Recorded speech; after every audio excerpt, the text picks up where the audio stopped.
Hello बच्चों, welcome to बायोबाइट्स। तो मुझे लगता है सभी बच्चों की तैयारी बोर्ड के एग्जाम को लेकर जोरों शोरों से चल रही होगी। और क्योंकि जैसे कि हमने पहले ही डिसाइड किया था कि हम न्यूमेरिकल की सीरीज लेकर आते रहेंगे, तो जी हाँ, यहाँ पर मैं अगेन लेकर आई हूँ आपके लिए एक नया न्यूमेरिकल जो कि बेस है आपके हार्डी विंडबर्ग की इक्वेशन पर। तो देखिए, जो हार्डी विंडबर्ग की इक्वेशन है ये हमें ये बताती है कि किस तरह से पॉपुलेशन में जेनेटिक वेरिएशन होने पर जो हमारे इंडिविजुअल है उनकी फ्रीक्वेंसी को हम किस तरह से काउंट कर सकते हैं।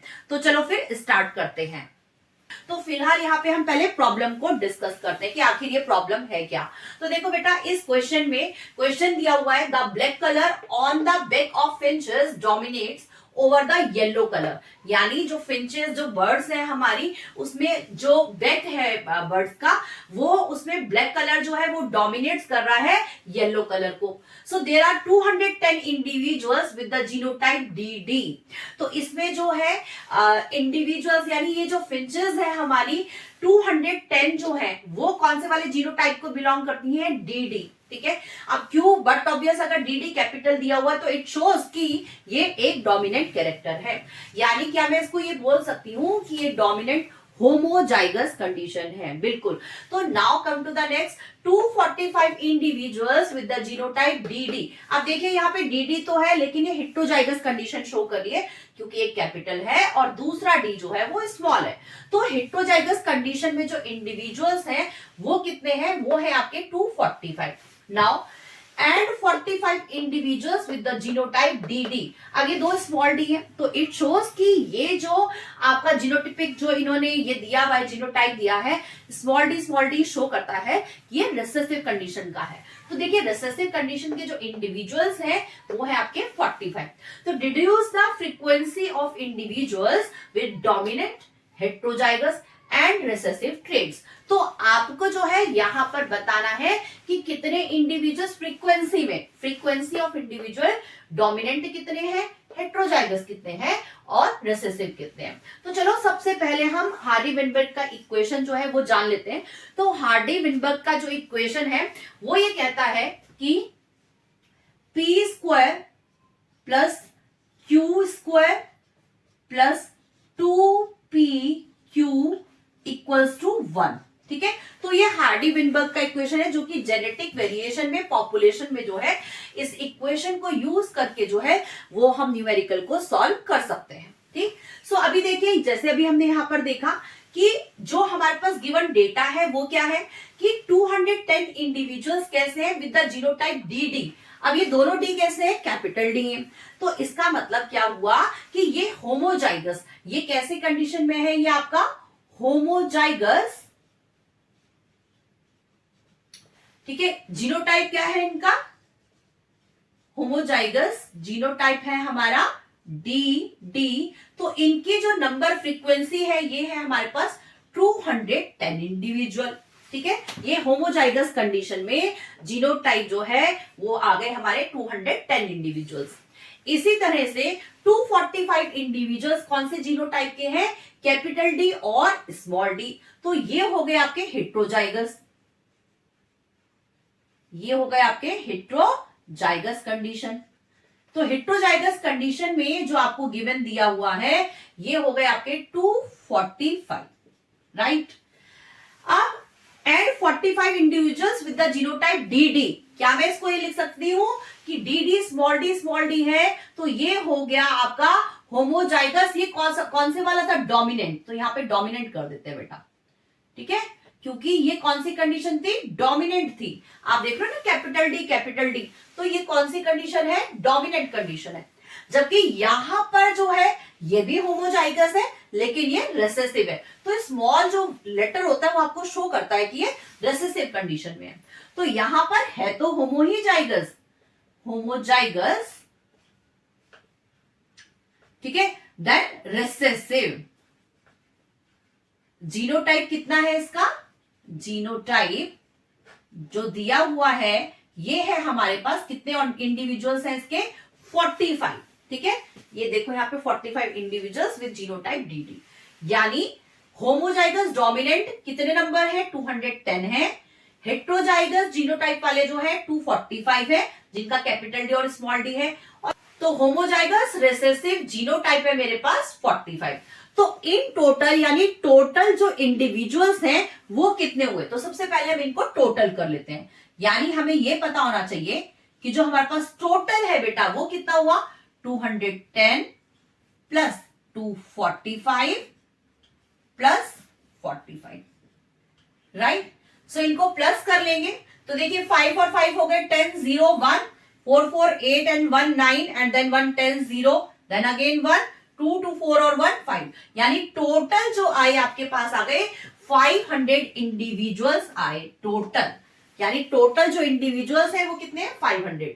अब हमें क्या करना है, ये इक्वेशन में अब आप सोच रहे होंगे कि पी स्क्वायर क्या है या क्यू स्क्वायर क्या है या फिर 2pq क्या है। तो सबसे पहले अभी हम इसको देखते हैं कि देखिए जो क्वेश्चन है जिसमें हार्डी-वेनबर्ग की जो इक्वेशन है, तो थोड़ा सा इसको हम इस तरह से कर देते हैं। तो बेटा इसकी थ्योरी भी आपको क्लियर होनी चाहिए पहले। फिलहाल मैं अभी आपको थ्योरी डिटेल नहीं करूंगी, अभी मैं फिलहाल आपको इक्वेशन डिटेल करूंगी।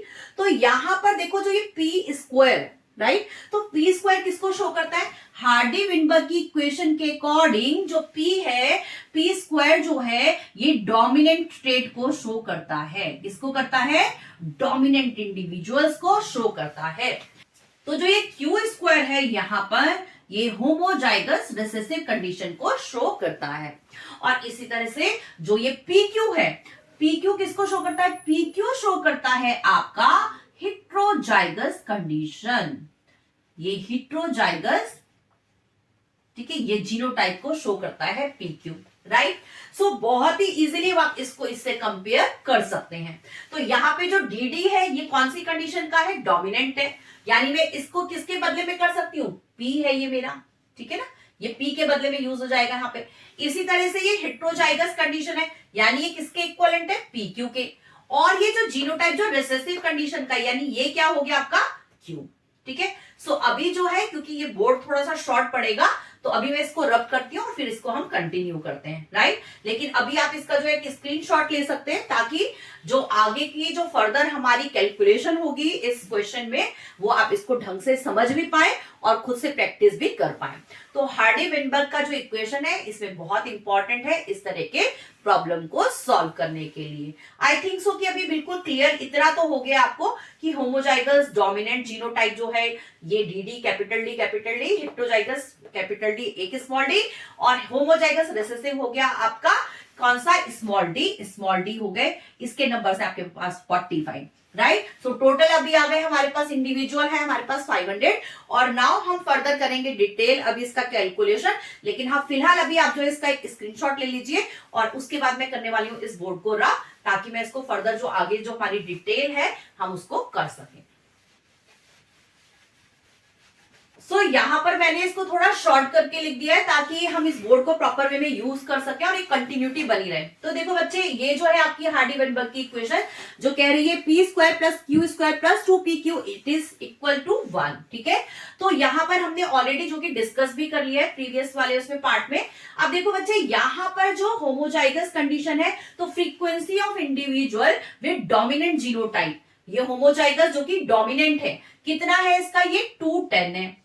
आउट ऑफ टोटल हमने कर लिया था सारे के सारे इंडिविजुअल्स को ऐड करके जो कि आया था हमारा 500। कितने में से है बच्चे, ये 500 में से है। तो इसकी वैल्यू कितनी आ जाएगी, 0 से 0 को कट कर लो, है ना, फिर पॉइंट लगा देंगे, देन हो जाएगा आपका 4 जा 20 और देन 2 जा 10, ठीक है, 0.42 हो गया।